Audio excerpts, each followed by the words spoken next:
नमस्कार, रण क्षेत्र देख रहे हैं आप। आपके साथ मैं हूं लावनी विनीत। बेहद खास मुद्दा आज आपके बीच लेकर आई हूं। अगर आप सच्चे राष्ट्रभक्त हैं, अगर आपके दिल में भारत रहता है, अगर आप राष्ट्र सर्वोपरि की भावना के साथ आगे बढ़ते हैं, तो मुझे पूरा यकीन है कि आपको वंदे मातरम से दिक्कत नहीं होगी। लेकिन अफसोस के साथ कहना पड़ता है कि इस देश में कुछ ऐसे लोग हैं जिन्हें वंदे मातरम बोलने से आपत्ति है, और केवल आपत्ति नहीं है, वो तो इसे विवादित तक बता रहे हैं। वो वंदे मातरम जो स्वतंत्रता के समय सीधे तौर पर राष्ट्र की आत्मा की अलख जगाता हो, जो हमारे वीर सपूतों की आत्मा में बसता हो, रग रग में बसता हो, वही वंदे मातरम आज कुछ लोगों को विवादित लगता है। और वो लोग कौन हैं? वो वही लोग हैं जो फिलिस्तीन से प्यार करेंगे, लेकिन भारत से, भारत की आत्मा से, राष्ट्र सर्वोपरि की भावना से प्रेम नहीं करेंगे, वंदे मातरम से इनकार करेंगे। और ऐसे में इसीलिए आज सवाल सिर्फ एक गीत का नहीं है, आज सवाल भारत की आत्मा का है।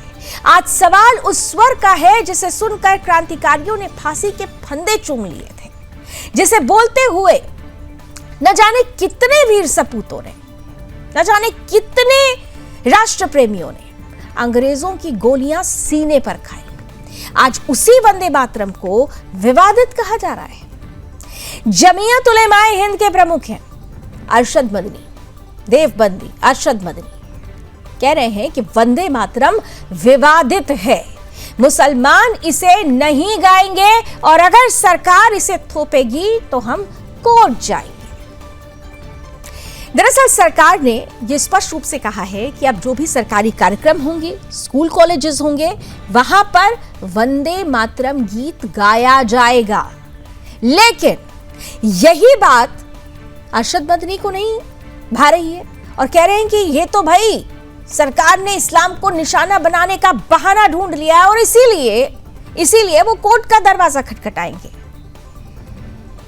लेकिन देश पूछ रहा है, अरशद मदनी जी, क्या वंदे मातरम कहना इस्लाम के खिलाफ है? क्या राष्ट्र की वंदना करना, राष्ट्र सर्वोपरि की भावना जिसमें बसती हो, उस आत्मा का सम्मान करना इस्लाम के खिलाफ कैसे हो जाएगा? राष्ट्र के खिलाफ खड़े होने की कहीं कोई नई राजनीति फिर से तो नहीं शुरू हो गई है? जिस गीत को बंकिम चंद्र चट्टोपाध्याय ने लिखा हो, जिसे श्री अरविंद, विपिन चंद्र पाल, लाला लाजपत राय, भगत सिंह, चंद्रशेखर आजाद, अब्दुल कलाम, भूल गए आप, अब्दुल हमीद, अशफाक उल्लाह खां जैसे क्रांतिकारियों ने स्वतंत्रता आंदोलन का मंत्र बनाया हो, जिसे जिस वंदे मातरम की गूंज चारों तरफ फिजाओं में गूंजती हूं, आज उसी गीत से इतनी परेशानी हो रही है। इसलिए सबसे बड़ा सवाल यह है कि जब इस देश में रहेंगे, इस मिट्टी का अन्न खाएंगे, इस संविधान की सुरक्षा लेंगे, इस तिरंगे के नीचे राजनीति करेंगे, हर वो फायदा उठाएंगे जो इस राष्ट्र से जुड़ा हुआ हो, लेकिन वंदे मातरम नहीं बोलेंगे, तो क्या ये मान लिया जाए कि आपके लिए राष्ट्र से ऊपर मजहब हो गया है? क्या भारत माता को प्रणाम करना गुनाह है? क्या राष्ट्रगीत के सम्मान पर भी अब फतवे चलेंगे? आज देश ये जानना चाहता है कि स्वतंत्रता आंदोलन में लाखों मुसलमानों ने भी वंदे मातरम बोला था, और जैसा मैंने अभी नाम भी लिया, अशफाक उल्लाह खां ने भारत माता के लिए अपनी जान दी, एपीजे अब्दुल कलाम ने कभी राष्ट्रभक्ति पर सवाल नहीं उठाए, तो फिर आज ये कट्टरपंथी संगठन राष्ट्रीय गीत से दूर क्यों भागना चाहते हैं? सवाल यह भी है कि क्या ये वही मानसिकता नहीं है जिसने कभी भारत माता की जय पर विवाद खड़ा किया, जिसने तिरंगे पर राजनीति की, और अब वंदे मातरम पर अदालत जाने की धमकी दी जा रही है? तो रण क्षेत्र में आज सीधा सवाल, क्या वंदे मातरम का विरोध राष्ट्र की आत्मा का विरोध है? क्या वोट बैंक के लिए राष्ट्रगीत को कटघरे में खड़ा किया जाएगा? और क्या राष्ट्र पहले या फिर मजहब, इसे तय करने का वक्त नहीं आ गया? खुलकर करते हैं बात, हमारे साथ आज के खास अतिथि जो गेस्ट पैनल है वो जुड़ चुके हैं, स्वागत करते हैं। हमारे साथ भारतीय जनता पार्टी का पक्ष रखने के लिए रमाकांत मिश्रा जी आ चुके हैं, साथ ही साथ समाजवादी पार्टी से कुछ ही देर में अशोक यादव जी जुड़ जाएंगे।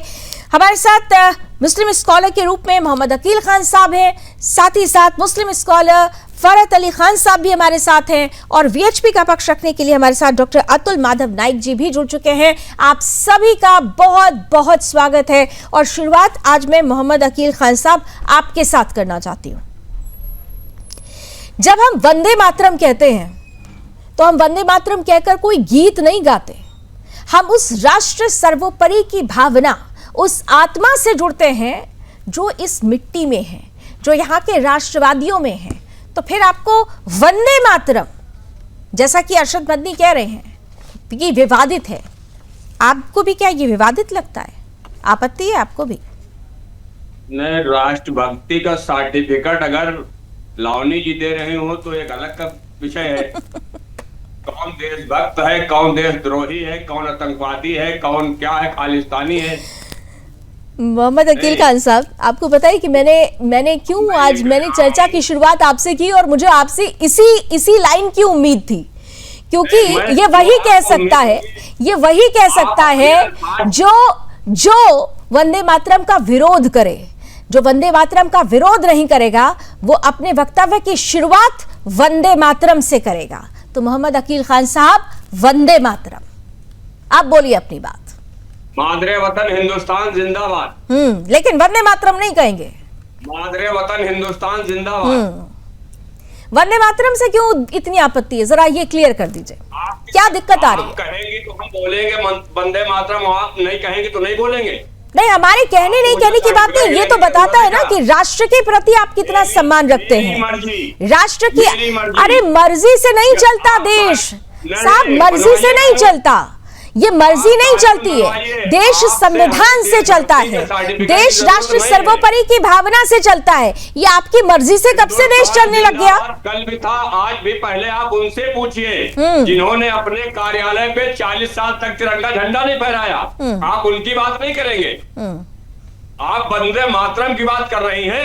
आप उनसे भी बेटा पूछिए जो इस मुल्क के साथ गद्दारी करते हैं। आएंगे यहाँ का, पहनेंगे यहाँ का, बात कहाँ दूसरी जगह करेंगे। मैं एक सच्चा मुसलमान, हिंदुस्तानी मुसलमान हूँ, मुझे किसी के सर्टिफिकेट की जरूरत नहीं है। नहीं तो अगर सर्टिफिकेट नहीं चाहिए तो इतना लंबा चौड़ा भाषण देने की जरूरत ही नहीं है। वंदे मातरम को आप लोग क्यों एक धर्म से या मजहब से जोड़ते हैं? वंदे मातरम कोई मजहबी गीत नहीं है, राष्ट्र सर्वोपरि या मजहब। मदनी का पूरा बयान नहीं पढ़ा और उनको ला करके डिबेट करना शुरू कर दिया। अकील खान साहब, राष्ट्र सर्वोपरि या मजहब? मातरम गीत पढ़ना है तो पढ़ूंगा।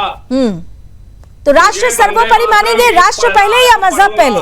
राष्ट्र पहले या मजहब पहले? मेरा एक सीधा सवाल है। मैं कह रहा हूँ, मेरा इस्लाम ये कहता है कि जिस मुल्क में रहो उस मुल्क के वफादार बन के रहो। हाँ, ठीक है, इस्लाम ये कहता है। ये इस्लाम कहता है तो फिर इस्लाम ये थोड़ी कहता है कि राष्ट्र के लिए अगर एक गीत राष्ट्र की आत्मा से जुड़ा है तो उसको विवादित बता दो, उसको बोलने से इनकार कर दो। इसीलिए तो मैं आपसे पूछ रही हूँ ना कि राष्ट्र पहले या मजहब पहले? ये उनके जिनका आप नाम ले रहे मौलाना अरशद मदनी साहब का, आप उनके कोई नुमाइंदे को अपने चैनल पे बिठा ले होते, पूरा बयान तो आप लाइए उनका कि सिर्फ उन्होंने किस बेस पे कहा। किस बेस पे कहा? आपने पढ़ी नहीं क्या खबर? आप तो इतनी देर से वंदे मातरम की मुखालफत ही कर रहे हैं, समर्थन में तो आपने नहीं बोला। तो मैं तो यही मानूंगी ना कि आप भी अरशद मदनी के ही चेले हैं। अब आप सुनिए, अगर आप सुनना चाहते हैं तो सुनिए, क्योंकि वंदे मातरम वंदे मातरम बोलने के लिए इतने तर्क देने की जरूरत ही नहीं थी। सीधे वंदे मातरम मतलब वंदे मातरम। आएगी तो वंदे मातरम बोलूंगा।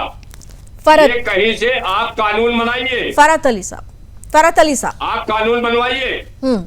कानून बनेगा तो बोलने लग जाएंगे। अच्छा, कानून बनेगा, कानून बना देंगे। अभी बैठे हैं रमाकांत जी, अभी पूछ लेती हूँ, कानून बन जाएगा तो बोलने लगेंगे? अभी तो सिर्फ सरकार ने अनिवार्य किया कि भाई सरकारी कार्यक्रमों और स्कूल कॉलेजेस में, तब तो आप लोगों ने इतना बखेड़ा खड़ा कर दिया है। कानून बन जाएगा तो क्या आप बोलने लगेंगे? आपको कानून से ही चलेंगे, संविधान को मानते हैं, कानून को मानते हैं आप लोग। कानून तो ये भी कहता है कि यूसीसी ले आओ, लेकिन यूसीसी का नाम आते ही आप लोगों के पसीने छूटने लगते हैं। फरहत अली खान साहब, पसीने ये तो सुदर्शन न्यूज की देन है। फरहत अली साहब, चलिए आप भी सुन लोगे। फरहत अली साहब जी, वंदे मातरम जी, वंदे मातरम जी, वंदे मातरम मेरे राष्ट्र की परंपरा है। जिस देश में मैं रहता हूँ, वंदे मातरम वो सलाम है जो हर भारतीय को जाता है। इसको हम लोग इस्लामिक जोड़ लें या इस्लाम से मान लें, या उसका कान यूं नहीं पकड़ के इधर से पकड़ें उल्टा करके, तो सीधा सीधा आ जाओ भाई। क्यों नहीं, मैं इस सरजमीन जहाँ पर मैं सजदा करता हूँ, जहाँ मैं नमाज पढ़ता हूँ, जहाँ मेरे बुजुर्ग दफन हैं, जहाँ ख्वाजा गरीब नवाज हैं, जहाँ निजामुद्दीन औलिया है, उस सरजमीन को एक बार नहीं, 100 बार नहीं, लाखों बार वंदे मातरम। और जो अरशद मदनी साहब ने जो बयान दिया है, महमूद मदनी साहब ने, मैं समझता हूँ ऐसे बयानों से बाज आए। अब देश तरक्की की तरफ गामजन है, मतलब जा रहा है। आज दुनिया में तिराही मची हुई है, लेकिन मेरा मुल्क ऐसा शांत मुल्क है जहाँ अच्छे तरीके से हम लोग सांसें लेते हैं, जीते हैं, ऐसी खाते हैं, पीते हैं। फरहत साहब ठीक है, ये तो आपने बिल्कुल सच कहा, लेकिन जैसा कि अभी मोहम्मद अकील खान साहब कह रहे थे कि भाई थोपिए मत, तो इसे थोपना कहाँ से हो जाता है? क्यों लगता है कि ये थोपा जा रहा है? उन्होंने तो कहा कि ये थोपा जा रहा है, इस्लाम को खतरे में डाला जा रहा है, निशाना बनाया जा रहा है मुसलमानों को। ये हमारे विद्वान साथी हैं, मैं इनकी बात को नहीं कुछ कहूंगा। अगर मदरसे के अलावा आपने सामाजिक विद्यालयों से शिक्षा ग्रहण की है, इल्म हासिल किया है, तो अब से नहीं, जन्मों से हम सब लोग वंदे मातरम बोलते आए हैं। अब क्या है कि ये जो इन लोगों की नफरतें हैं, वो तमाम भारतीयों की नफरतें नहीं है। हम भारत के अच्छे, सच्चे, ईमानदार और वफादार मुसलमान बन के बोलते हैं। हमें सरकार से, कानून से, इससे नहीं मतलब, हमें अपने देश से मतलब है कि हमारा देश कैसा राष्ट्र बनेगा। जी अकील खान साहब, फरहत अली खान साहब जो कह रहे हैं वो समझ में आ रहा है आपको? नहीं, उनकी हम नहीं समझ पाएंगे ना, वो आप समझ पाएंगे। नहीं, आप बताइए ना, हम तो बहुत कुछ समझ रहे हैं, आप समझ पा रहे हैं कि नहीं? मैं जब सवाल करती हूँ तो आप पलट के सवाल मत पूछिए, जवाब दीजिए। आप समझ पाए या नहीं समझ पाए? हम तो समझ ही रहे हैं। मैं उनकी बात को समझने के लिए नहीं बैठा हूँ, मैं आपकी बात समझने के लिए बैठा हूँ। नहीं, उनकी बात में दिक्कत क्या है? उनकी बात क्यों नहीं समझ में आ रहा है? नहीं, उनकी बात क्यों नहीं समझ में आ रही है भाई?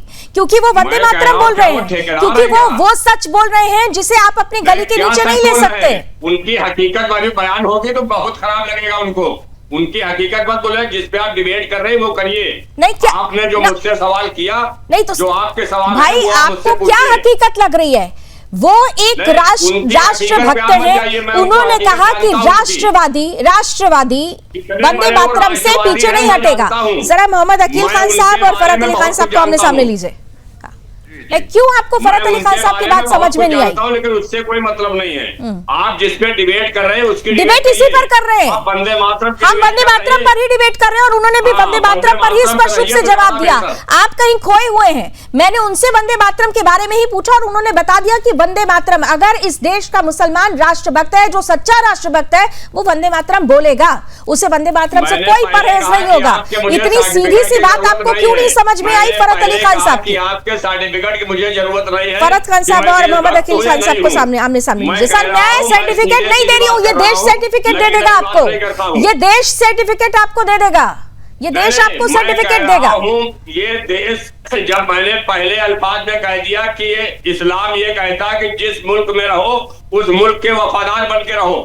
मेरे लिए मादरे वतन हिंदुस्तान जिंदाबाद कल भी था, आज भी है, और जब तक दुनिया है तब तक रहेगा। लेकिन हम वंदे मातरम नहीं कहेंगे, लेकिन वंदे मातरम नहीं कहेंगे, बस यही ना, वंदे मातरम नहीं कहेंगे। फरहत साहब, लावनी जी, बिल्कुल हम ये नहीं कह रहे कि आप करिए, आप ना करिए, लेकिन मुसलमानों को बैठ के, अच्छे मुसलमानों को बैठ के बदनाम भी मत करिए। कितने अच्छे हैं आप, अपने मुसलमान हैं, मुझे मत बताइए। आप कितने बड़े देशभक्त हैं, वो आपके लिए ठीक होगा। आप बहुत भाई साहब, हम अपने आप को बड़ा नहीं मान रहे, आपको बड़ा बनाना चाह रहे हैं कि आप देशभक्त बनिए, आप मुसलमानों के रहनुमा बनिए, मुसलमानों को सही रास्ते पे लाइए। अगर आप ये कह के भड़काएंगे तो मैं आपको साबित करूंगा कि आप देशभक्त नहीं है। आप मेरे मुल्क की कानून की, सरकार की, समाज की कोई इज्जत नहीं करते। अच्छी तरीके जानता हूँ। क्या जानते हैं भाई मेरे बारे में? की कर रहे हैं, मैं आपके बारे में अच्छी तरीके जानता हूं। मैं मेरी अच्छी शख्सियत है, मेरी शख्सियत के बारे में सब लोग जानते हैं जो मुझे डिबेट पे बिठाते। आप क्या जानते हैं कि मेरा देश मेरे लिए सर्वोपरि है। अगर कभी सऊदी अरब, कभी मक्के में से लड़ाई हुई तो मैं अपने देश की खातिर अपनी जान दे दूंगा वंदे मातरम बोलते हुए। क्या बात कर रहे हैं साहब? मोहम्मद अकील साहब, जब आपके पास तर्क करने को नहीं बचा तो पहले तो आपने कुतर्क कर लिया, मेरे को बोल दिया, मुझे बोला, और अब फरहत अली खान साहब को ही बोल रहे हैं आप देश ये सर्टिफिकेट दे देगा। अकील खान साहब, अभी आप पूछ रहे थे ना, आइए जरा अकील जी, अभी आप पूछ रहे थे ना कि आपकी सर्टिफिकेट की जरूरत नहीं है, ये देश आपको सर्टिफिकेट देगा, और देश आप लोगों को सर्टिफिकेट दे रहा है, आप जैसे लोगों को।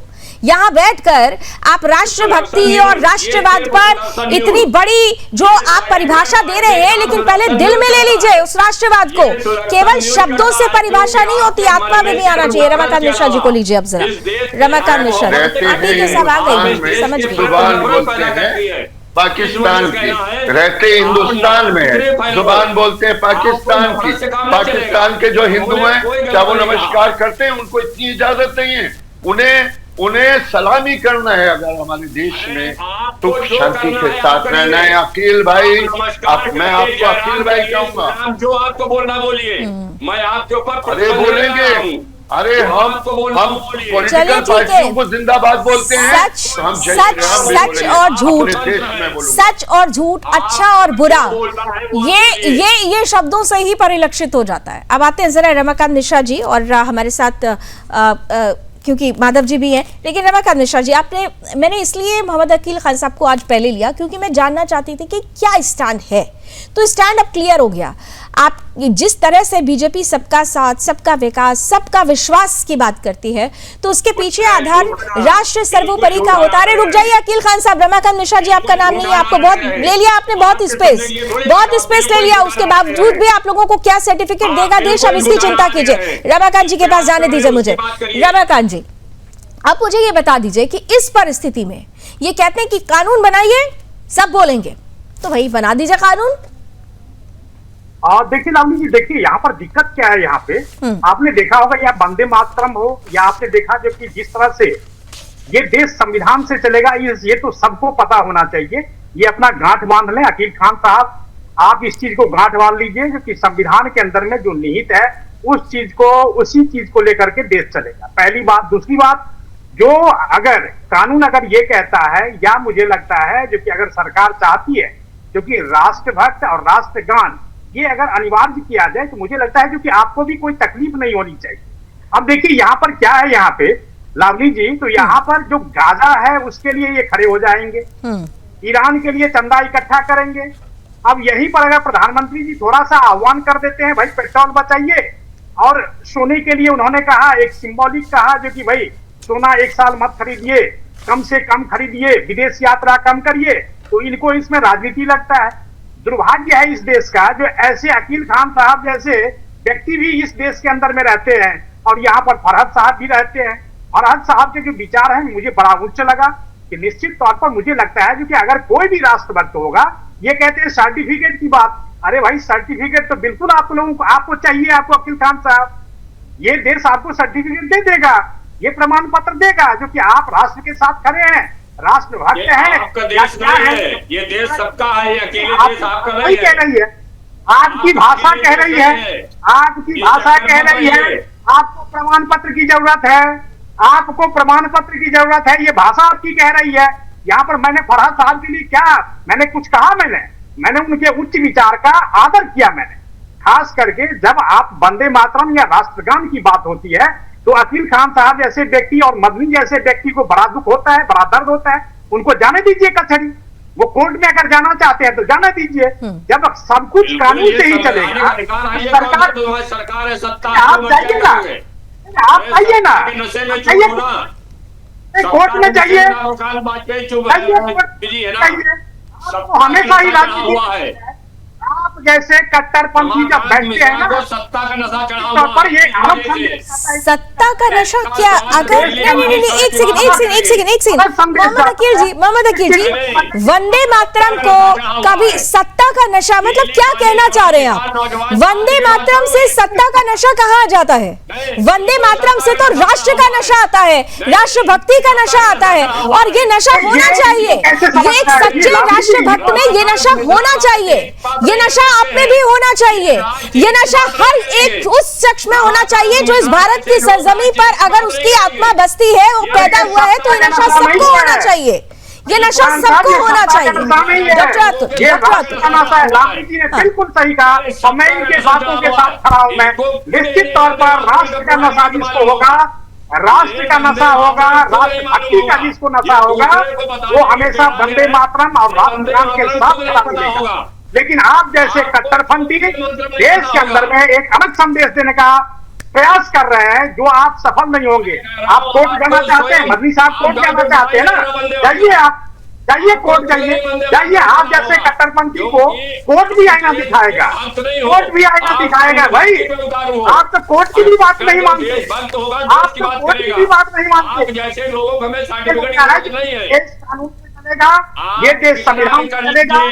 अगर राष्ट्र नशा होगा, ये देश जिस तरीके से करे, राष्ट्रगान भारतीय जनता पार्टी के सर्टिफिकेट की जरूरत नहीं है। हम कल भी वफादार थे, आज भी हैं। अलग संदेश देने का प्रयास करते हैं। मोहम्मद अकील खान साहब, ये शब्द बड़ा अच्छा लगता है। ठीक है, ओके। डॉक्टर अतुल माधव जी, वफादारी, ये शब्द बड़ा अच्छा लगता है, लेकिन वफादारी भी ईमानदारी से होनी चाहिए। वफादारी में भी ईमानदारी होनी चाहिए, और वो ईमानदारी यहाँ पर नहीं दिखती है।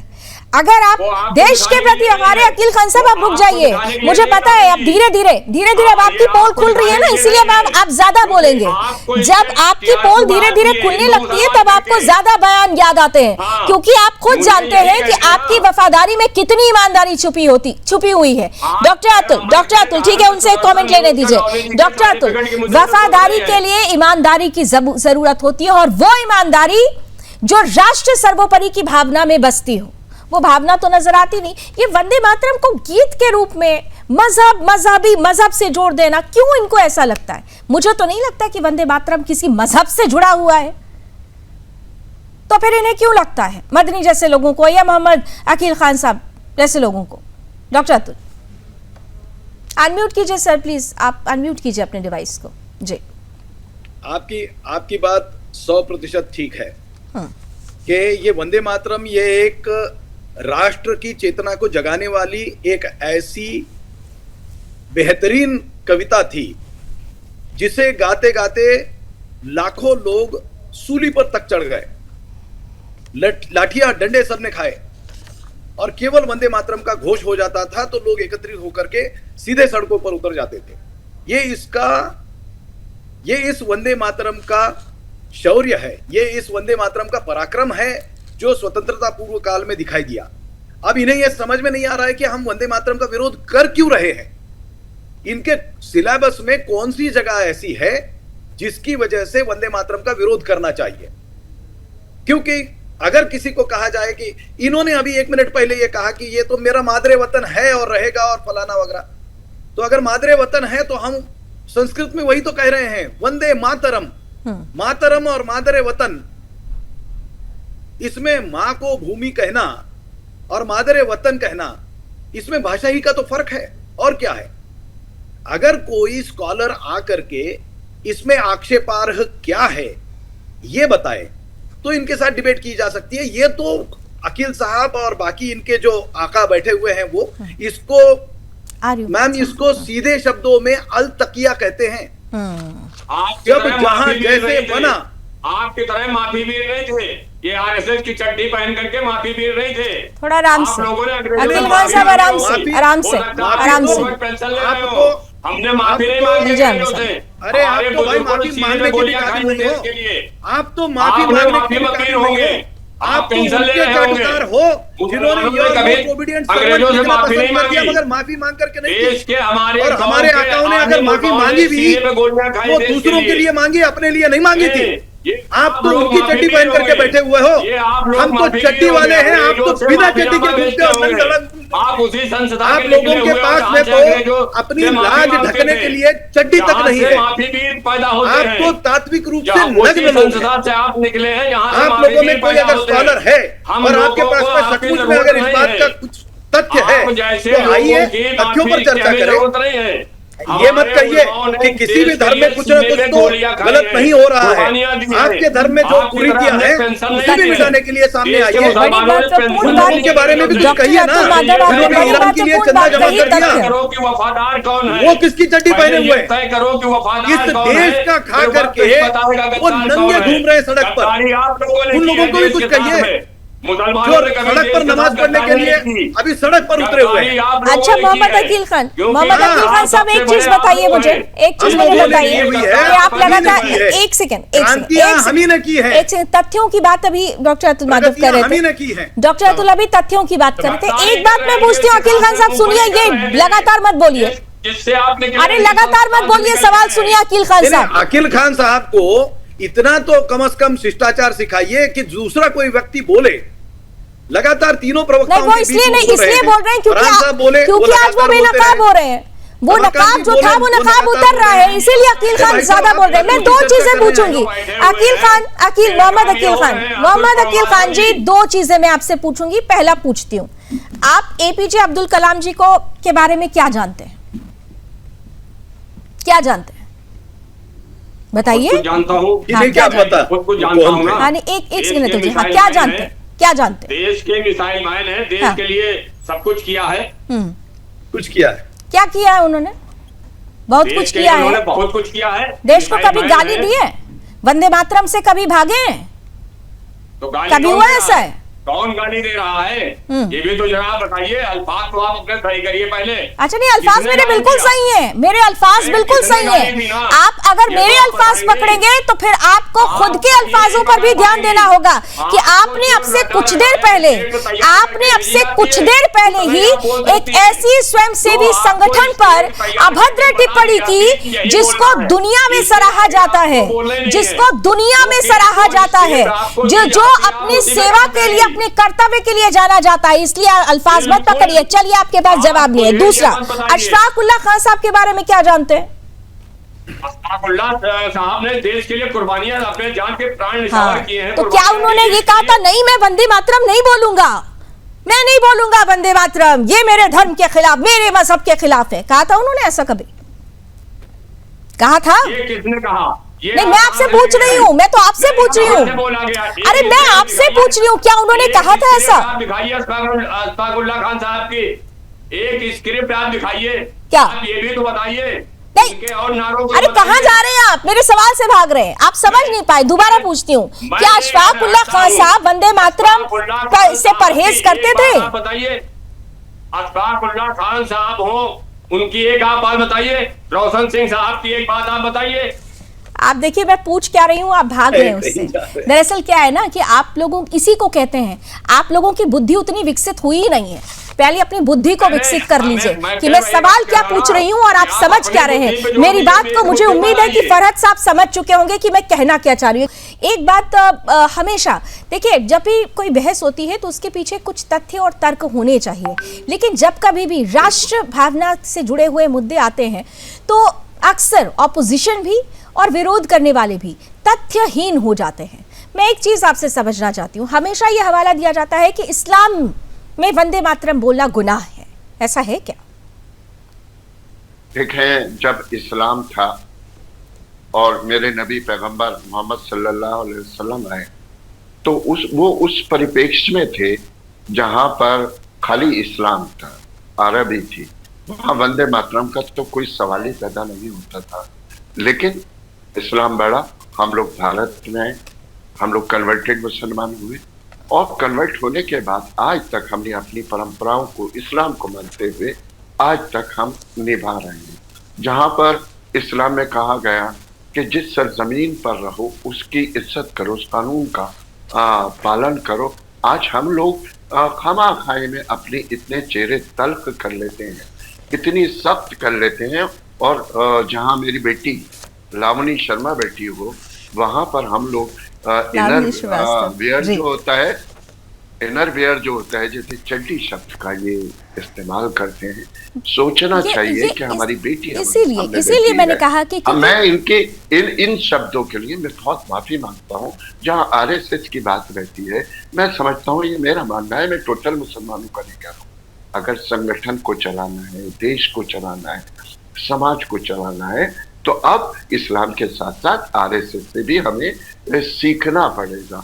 आ जाइए दूसरी बात पे कि जैसा भी उन्होंने कहा कि सब हम इनकी पोल खोल देंगे, उनकी पोल खोल देंगे। मैं बड़े प्यार, मैं भी सिहर उठता हूँ जब मैं वंदे मातरम बोलता हूँ। मैं अपनी भारत माँ को हाथ जोड़ करके नमन करता हूँ, सलाम करता हूँ, इस बड़े चैनल के माध्यम से, जिसे हजारों लोग नहीं, लाखों लोग नहीं, करोड़ों लोग देखते हैं। आपने मुझे इसमें शरीक किया। फरहत साहब देखिएगा कहीं ऐसा ना हो कि कल आप लोग के आपके लिए फतवे निकाल दें कुछ मौलाना, कट्टरपंथी मौलाना, कहीं ऐसा ना हो। देखें, बस मेरे देशवासी अपने दिल से नहीं निकाले हमें कि मुसलमान अच्छे नहीं। बड़ी बात आपने कही, बड़ी बात कही है। काश की ये बात हर कोई समझे, काश की ये बात हर कोई समझे। रमाकांत जी, क्या देखिए राजनीति, आपको लगता है कि क्या जो ये सेकुलरिज्म जिसे मैं कहती हूँ, शायद बुरा लगेगा बहुत लोगों को, मैं कहती हूँ कि इस देश के लिए सेकुलरिज्म एक रोग हो गया। क्योंकि जब हम सेकुलरिज्म कहते हैं तो सिर्फ हम एक पक्ष को संतुष्ट कर देते हैं। सेकुलरिज्म का मतलब तो सभी पक्ष होता था, लेकिन यहाँ पर जिस तरह की पॉलिटिक्स हुई, क्या आपको लगता है कि ये उसी सेकुलरिज्म का, उसी रोग का ये जो लक्षण है वो नजर आता है? और इसलिए ज़रूरत है कि इस रोग का इलाज सही तरीके से किया जाए। मैं बार बार और अक्सर अपने डिबेट में कहती हूँ कि कैंसर का इलाज पैरासीटामोल नहीं हो सकता है। तो आपको लगता है कि कुछ जी?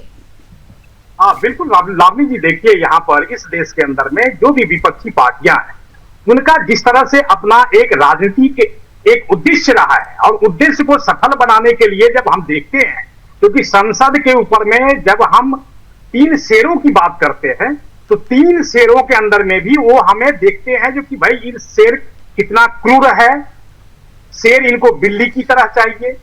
ये संविधान की बात तो करते हैं, लेकिन संविधान के अनुरूप चलने का प्रयास नहीं करते। ये दुखद है। वंदे मातरम हो या राष्ट्रगान जनगण मन हो, मुझे लगता है जो कि किसी को कोई तकलीफ नहीं होनी चाहिए। निश्चित तौर पर फरहाद साहब ने बिल्कुल सही कहा है, क्योंकि जिस देश में आप रहते हैं, आप संस्कृत में भाषा अनुवाद करके बताएं, अंग्रेजी में बोल रहे हैं, हिंदी में बोल रहे हैं, मुझे लगता है कहीं कोई दिक्कत नहीं। लेकिन मदनी जैसे कट्टरपंथी इस देश के अंदर में भी है, और अकील खान साहब आज हमारे साथ हैं, वो भी कट्टरपंथी जैसी बातें बोल रहे हैं। तो मुझे आश्चर्य लगता है जो कि ऐसे विद्वान व्यक्ति अगर ऐसी बात करेगा, तो मुझे लगता है जो कि ये दुर्भाग्यपूर्ण है। देश के लिए चिंता का विषय नहीं है, लेकिन इन लोगों के लिए दुर्भाग्यपूर्ण है जो कि आज इनको एक संदेह की नजर से अगर अकील खान साहब को अगर देखा जाता है, तो मुझे लगता है जो कि देश इनको देश से सर्टिफिकेट लेने की इनको जरूरत है। जी, क्या आपको नहीं लगता कि जब हम वंदे मातरम के अमृत काल की हम बात करते हैं, जब हम 150 वर्ष पूर्ण होने की बात करते हैं, तो अगर कुछ लोग इस देश में हैं जो वंदे मातरम से परहेज करते हैं और कहते हैं कि भाई कानून बना दो, तो क्यों नहीं सरकार इस दिशा में आगे बढ़ती है? बना देते हैं कानून, दिक्कत क्या है? लावनी जी, देखिए ऐसा है, देश के अंदर में आप वंदे मातरम कहने के लिए कानून बनेगा, राष्ट्रगान गाने के लिए आप कुछ लोगों को ये समझ नहीं आती है भाषा की, कानून बना दो भाई, ठीक है तो बना दीजिए ना। अवनी जी, इन्होंने क्या कहा अकील खान साहब ने? 40 सालों तक झंडे नहीं फहराए।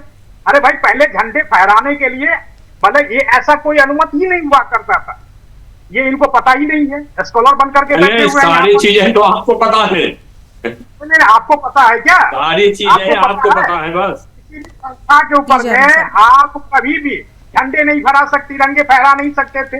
ये सारी चीजें विधा जो बनी है, इसके बाद जिस तरह से हम लोगों ने निर्णय लिया है, मुझे लगता है कि वंदे मातरम हो या जनगण मन हो, इसके ऊपर में किसी को कोई तकलीफ नहीं होनी चाहिए। राष्ट्र से प्रेम, राष्ट्र के प्रति प्रेम, ये भावना किसी के कहते हैं ना जो अंदर की भावना है, ये अंदर की भावना होती है, ये अंदर की भावना होती है, बिल्कुल सही है अकील खान साहब, एक अंदर की भावना होती है। और ये जो वंदे मातरम है, ये हमारी सांस्कृतिक पहचान भी है, वो पहचान जो आपसे भी जुड़ी हुई है, आपने अगर इस धरती पर जन्म लिया है, जैसे अभी फरहत अली खान साहब ने कहा कि इस धरती पर, भारत की सरजमी पर आप जन्मे हैं, तो वो उसकी जो पहचान है वो है वंदे मातरम। तो आपको वंदे मातरम से गुरेज नहीं होना चाहिए। ये बात आपको समझ में आ रही है अकील खान साहब? नहीं, गुरेज की क्या बात हो गई? गुरेज किस चीज की क्या बात हो गई? और गुरेज किस चीज का गुरेज है? गुरेज मैं कह रहा हूं कि अगर वंदे मातरम की बात आती है तो वंदे मातरम जब आपको जबरदस्ती आप कोई इंग्लिश में बोलता है, कोई हिंदी में बोलता है, कोई संस्कृत में बोलता, मुझे तो ये लगता है कि ये शब्द ही गलत हो जाता है, जबरदस्ती। मुझे ये लगता है कि वंदे मातरम, अगर आप सोचिए कितनी बड़ी विडंबना है, आप खुद सोचिए, अच्छा आप खुद सोचिए, थोड़ा धीरज के साथ सोचिए, कितनी बड़ी विडंबना है कि ये बोलना पड़ रहा है, इसे अनिवार्य करना पड़ रहा है। ये तो होना ही नहीं चाहिए था, ये तो स्वतः स्फूर्त होना चाहिए था, ये होना ही नहीं चाहिए था। ये किसकी वजह से हुआ, किन कारणों की वजह से हुआ? कौन है वो लोग, कौन है वो लोग जो वंदे मातरम का विरोध कर रहे हैं? ये होना ही नहीं चाहिए था। तो आपको तो ये सवाल पूछना चाहिए, आपको ये बोलना ही नहीं चाहिए कि जबरदस्ती थोपा जा रहा है। अगर आप इस देश में जन्मे हैं, अगर आप इस धरती पर जन्मे हैं, तो आपको बोलना चाहिए कि ये थोपने की बात ही नहीं है, ये तो स्वतः निकल आता है। लेकिन आप इसी का विरोध कर रहे हैं। 2014 के बाद आया, इससे पहले भी तो सारे प्राइमरी स्कूल में जनगण मन अधिनायक जय है गीत गाया जाता था। इसीलिए तो मैंने कहा कि सेक्युलरिज्म, ये 2014 के पहले वाले ही सेक्युलरिज्म जोड़कर गए हैं संविधान में। ये 2014 के पहले वाले ही सेक्युलरिज्म जोड़ के गए। और अगर जोड़ा तो उसे एक्सप्लेन नहीं किया कि ये सबके लिए था। सेक्युलरिज्म इज इक्वल टू तुष्टीकरण की राजनीति बन गया, और उसी का ये परिणाम है कि आज यहाँ बैठकर हम और आप वंदे मातरम पर डिबेट कर रहे हैं। इससे शर्मनाक कुछ नहीं हो सकता। ये बीती सरकारों को भी सोचना चाहिए। डॉक्टर अतुल माधव, हम आखिरी पड़ाव पर आ चुके हैं और ये बड़ा महत्वपूर्ण मुद्दा है, क्योंकि हमारे देश की पॉलिटिकल पार्टीज, आज अकील खान साहब इतना बोल रहे हैं क्योंकि उसके लिए रिस्पॉन्सिबल हैं। बहुत सारे लोग कहेंगे कि लावनी तो बीजेपी की स्पोक पर्सन बन गई। तो भाई, अगर राष्ट्र की बात करना, बीजेपी की स्पोक पर्सन बनना होता है तो मैं राष्ट्र की बात करूंगी। वैसे मैं राष्ट्र की स्पोक पर्सन हूं और मैं ये बार बार बोलती हूँ, मैं देश की आवाज हूं और इस देश में जन्मा, दोबारा बार बार दोहरा रही हूं, इस देश में जन्मा हुआ कोई भी शख्स, कोई भी व्यक्ति, वो महिला हो, पुरुष हो, कोई भी हो, वंदे मातरम वो लेकर पैदा होता है जी, और वंदे मातरम लेकर ही जाता है। ये है वंदे मातरम। लेकिन ये बात इनको समझ नहीं आएगी। तो क्या आपको लगता है कि बीती सरकारों की जो गलतियां थी, अब इस सरकार को नहीं दोहराना चाहिए? वंदे मातरम को लेकर जो इसका विरोध करते हैं उनके लिए एक्शन, और वंदे मातरम संपूर्ण रूप से अनिवार्य। अब यही भाषा समझ में आ रही है तो फिर यही भाषा सही।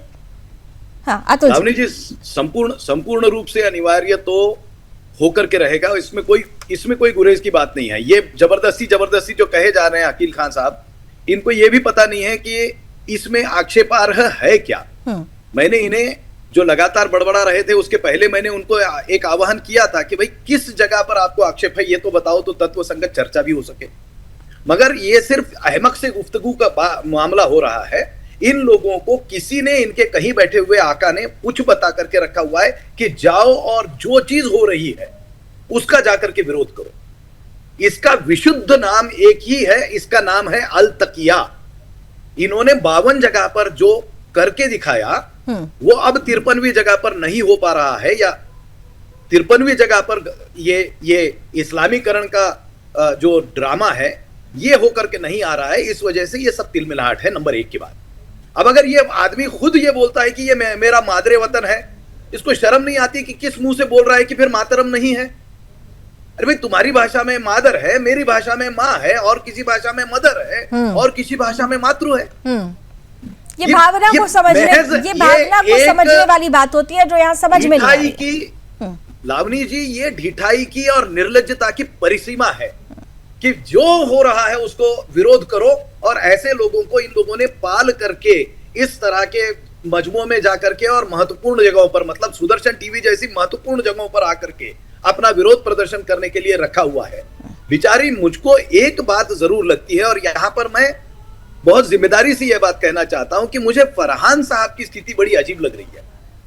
फरहान साहब जैसे लोगों को, जिनको मैं दौड़ करके रास्ते के दूसरे किनारे खड़े हैं, और अतुल फरहान साहब को जाकर के गले मिलना चाहता है, और रास्ते में ये मोहम्मद खान और बाकी के 70 लोग पत्थर बरसा रहे हैं। आप सोचिए, ऐसी स्थिति में अकील खान, फरहान खान साहब को अब ये डिसाइड करना है कि उस फरहान साहब को, आई एम सॉरी, मुझे क्षमा कीजिए, यहाँ पर नाम फरहत अली साहब, मैं माजरत चाहता हूँ कि मैं आपका नाम ठीक से पढ़ना नहीं चाहा, मेरा वो हरगिज ठीक है, वो आपकी भावनाएं समझ गया उन्होंने, इसीलिए हाथ जोड़कर उन्होंने अब ये निर्णय करना चाहिए कि ऐसे पाले में खड़ा भी रहे कि नहीं रहे। बिल्कुल, ये समय आ गया है, ये समय आ गया है सर, समय आ गया है, और समय अब इस डिबेट को खत्म करने का भी आ गया है। लेकिन वर्टिकल डिवीजन का समय है, ठीक है, ये तय करने का वक्त है, ये तय करने का वक्त है कि राष्ट्रवाद के साथ कौन खड़ा है और राष्ट्रद्रोही कौन हो रहा है। वंदे मातरम, पुनः दोहरा रही हूं कि ये सिर्फ एक गीत नहीं है, ये वो भावना है जो हर एक हिंदुस्तानी, हर एक भारतीय, हर एक राष्ट्रवादी के रग रग में है। आप सभी को वंदे मातरम, बहुत बहुत धन्यवाद हमारे साथ जुड़ने के लिए। इस चर्चा में रण क्षेत्र में बड़ी महत्वपूर्ण बहस आज हुई है, और ये बहस सिर्फ ये 40 मिनट की बहस नहीं है, ये आपको तय करना है, ये आपको सोचना है कि वंदे मातरम जब हम कहते हैं तो हमारे अंदर वो कौन सी भावना जागती है जो हमें खुद को अपने राष्ट्र से जोड़ती है। अब ये आप तय करिए कि ऐसे लोगों के खिलाफ क्या करना चाहिए जो वंदे मातरम का विरोध कर रहे हैं। आप पर छोड़ देती हूँ। रण क्षेत्र में अभी बस इतना ही। देश और दुनिया की तमाम खबरों के लिए आप जुड़े रहिए सुदर्शन न्यूज के साथ। जय हिंद।